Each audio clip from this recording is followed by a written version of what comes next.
இனி விரிவான செய்திகள்.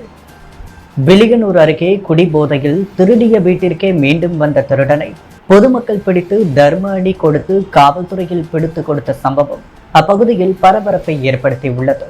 புதுச்சேரி மாநிலம் வில்லியனூர் அடுத்த தொண்டமாநத்தம் பள்ளிக்கூட வீதியை சேர்ந்தவர் லோகநாதன். இவர் தனியார் பள்ளியில் ஆசிரியராக பணிபுரிந்து வருகிறார். நேற்று முன்தினம் பிற்பகல் இவரது வீட்டிற்குள்ளிருந்து மர்ம நபர் ஒருவர் செல்வதை பார்த்து பக்கத்து வீட்டுக்காரர் லோகநாதனுக்கு தகவல் தெரிவித்துள்ளார். லோகநாதன் வீட்டிற்கு வந்து பார்த்த பொழுது கதவு உடைக்கப்பட்டிருந்தது. உள்ளே பீரோவில் வைத்திருந்த 2 சவரன் நகை மற்றும் 45,000 ரூபாய் ரொக்க பணம் திருடு போயிருந்தது.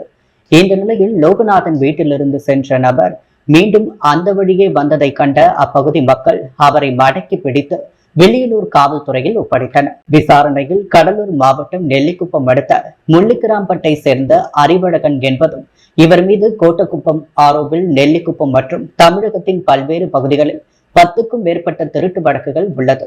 அதில் ஒரு திருட்டு வழக்கில் விழுப்புரம் காவல் நிலையத்தில் நிபந்தனை ஜாமீனில் கையெழுத்திட்டு வரும் இவர் கையெழுத்திட செல்லும் பொழுது ஆங்காங்கே திருடுவதை வழக்கமாக கொண்டுள்ளார். அதன்படி நேற்று முன்தினம் தொண்டமாநத்தம் கிராமத்தில் பூட்டியிருந்த லோகநாதன் வீட்டின் கதவை உடைத்து நகை மற்றும் பணத்தை திருடி சென்று அந்த பணத்தில் அதே பகுதியில் உள்ள சாராய கடையில் குடித்துள்ளார். போதை தலைக்கேறியதும் எங்கு செல்வது என தெரியாமல் சிறிது நேரத்தில் மீண்டும் திருடிய வீட்டிற்கே சென்ற பொழுது சிக்கிக் கொண்டார். இதையடுத்து வில்லியனூர் போலீசார் வழக்கு பதிந்து அறிவழகனை கைது செய்தனர்.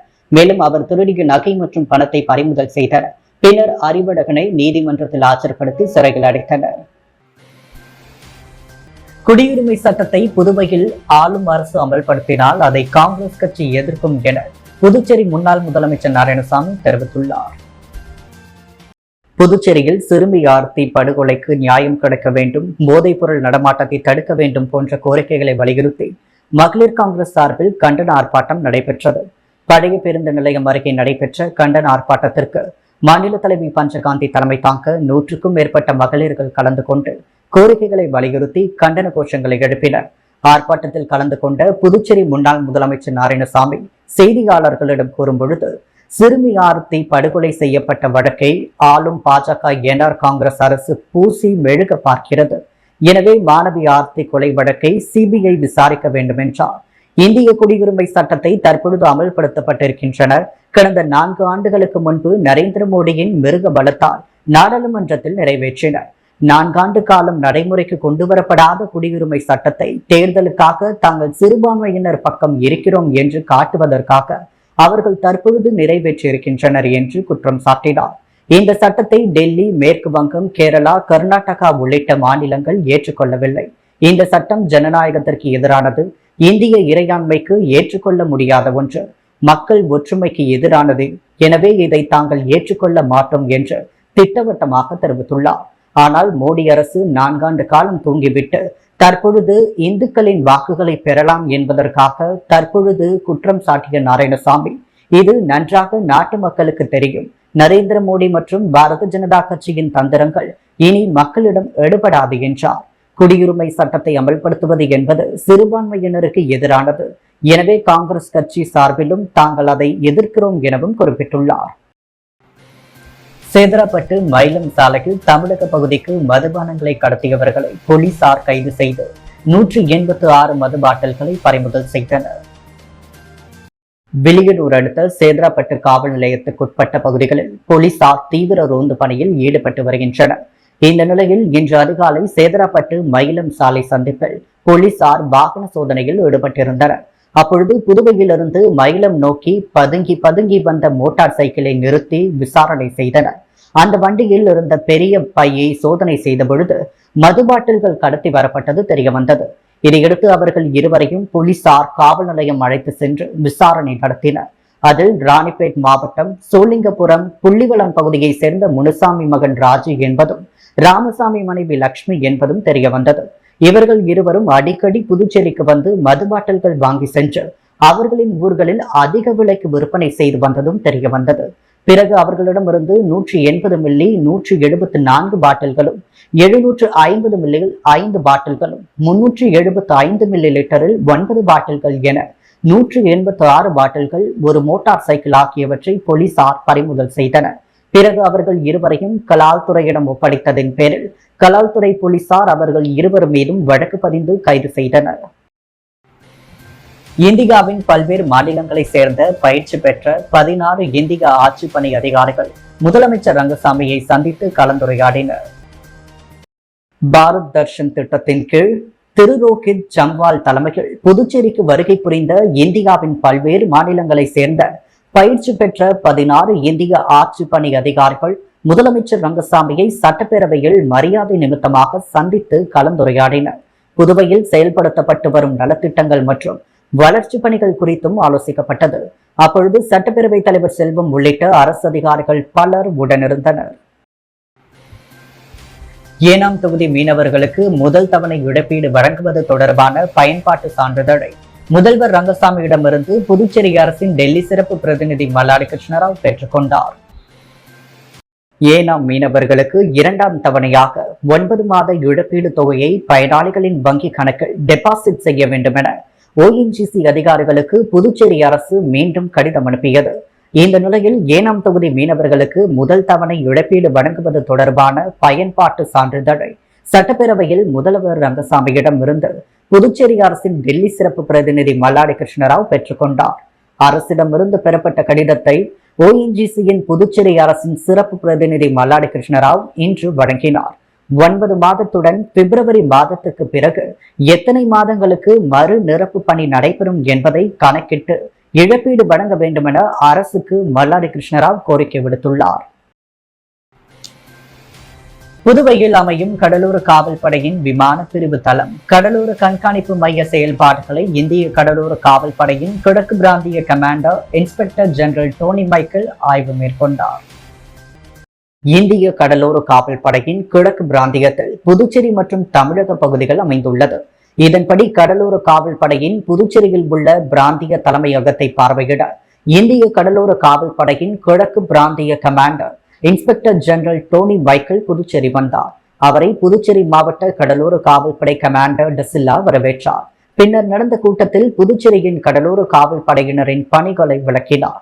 இதையடுத்து 2வது நாளாக கிழக்கு பிராந்திய commander inspector general Tony Michael ஆய்வை தொடர்ந்தார்.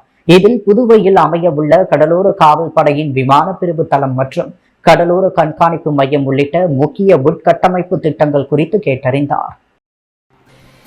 புதுச்சேரி தனியார் பள்ளி ஒன்றில் வகுப்பறையில் புத்தக பையில் பதுங்கியிருந்த பாம்பினை கண்ட மாணவர்கள் ஆசிரியர்கள் அலறியடித்து ஓட்டம் பிடித்ததை அடுத்து வனத்துறையினருக்கு தகவல் தெரிவித்து அப்பாம்பு பிடிக்கப்பட்டது. புதுச்சேரி நகர பகுதியில் உள்ள தனியார் பள்ளிகள் மாணவர் ஒருவர் வழக்கம் போல் பள்ளிக்கு சென்றுள்ளார்.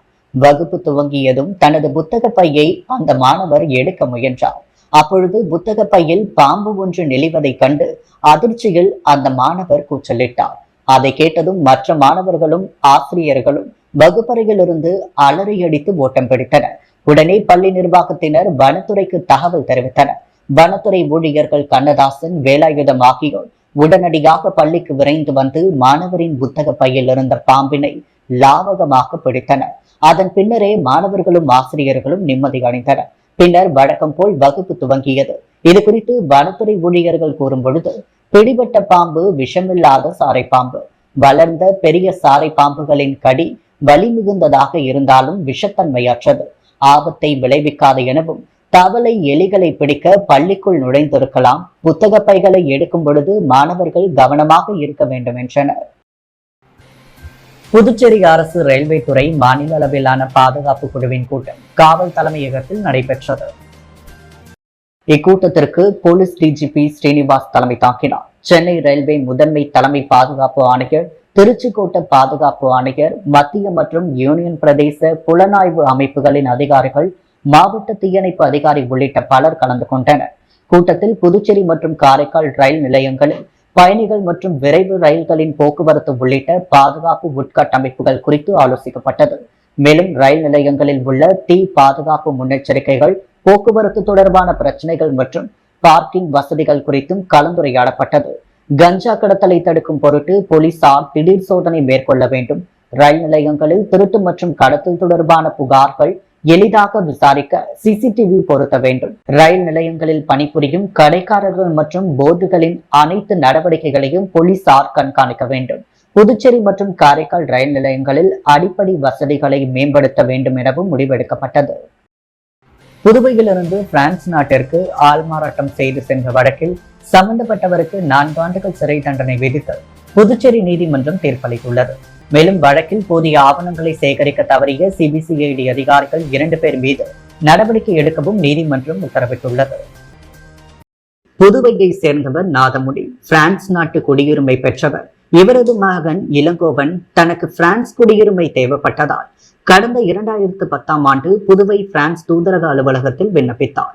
அப்பொழுது அவரது பெயரில் ஏற்கனவே ஒருவர் பிரான்ஸ் சென்றிருப்பது தெரிய வந்தது. இதையடுத்து தனது பெயரில் ஆள் மாறாட்டம் செய்து பிரான்ஸ் நாட்டுக்கு சென்றவர் மீது நடவடிக்கை எடுக்க கோரி புதுவை மாநில சிபிசிஐடி காவல் நிலையத்தில் இளங்கோவன் புகார் அளித்தார். இதற்கிடையே இளங்கோவனின் பெயரில் பிரான்ஸ் சென்ற நபர் கடந்த பல ஆண்டுகளுக்கு முன்பே புதுவை திரும்பியது தெரிய வந்தது.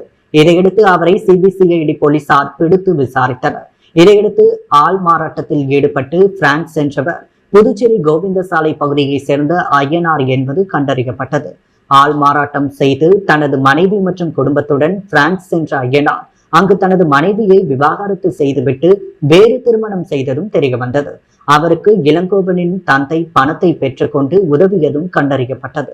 இதையடுத்து நாதமுனி ஐயனார், இடைத்தரகர்கள் சாரங்கபாணி, தீனதயாளன் ஆகியோரை சிபிசிஐடி போலீசார் கைது செய்தனர். இந்த வழக்கு விசாரணை புதுச்சேரி தலைமை குற்றவியல் நீதிமன்றத்தில் நடைபெற்றது. விசாரணையின் பொழுது நாதமுனி, தீனதயாளன் ஆகியோர் இறந்துவிட்டனர்.